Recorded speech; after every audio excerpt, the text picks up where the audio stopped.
This video covers transfers, and that may include assisting a resident to transfer with a gait belt and a walker, or it may include various types of lifts.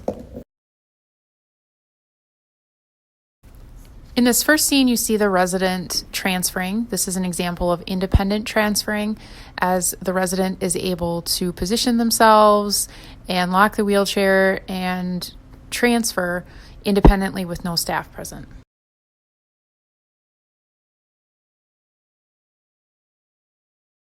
The next clip, you see a resident transferring with assistance, including cueing, encouragement, and supervision.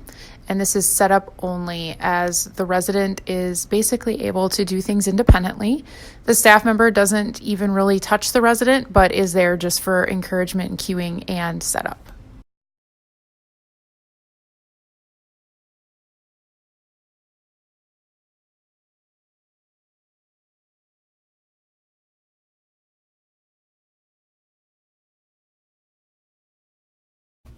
In this clip, you see the staff person providing some encouragement and verbal cueing.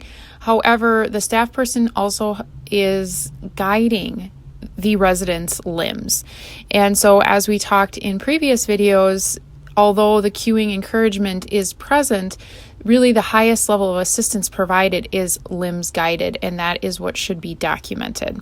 So not weight bearing, the staff member is not bearing any of the resident's weight. However, they are touching the resident, and the resident is bearing weight with that staff assistance. So this would be documented limbs guided, not non-weight bearing of one person.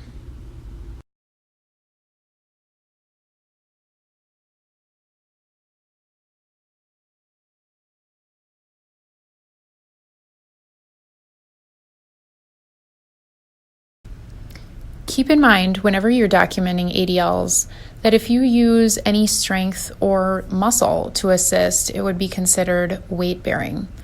You always want to chart the highest level of care provided, and you don't want to think about what the resident is potentially capable of. You want to think about what actually occurred.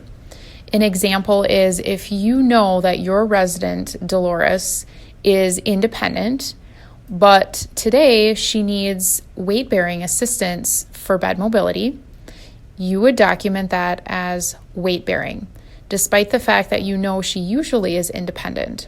And depending on the situation, you most likely want to report that to your nurse as well, because that could potentially be a change in condition. As covered in another scenario throughout this video, even though you provide the cueing, encouragement in basically all situations where you are interacting with residents, you always want to chart only the highest level of care provided. And cueing encouragement is a very low level of care that's provided. So you want to keep in mind that muscle weight bearing idea when you're looking at documentation.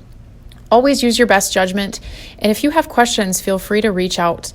The MDS nurses in your building are a great resource if you have questions. It's incredibly important to accurately document what you do.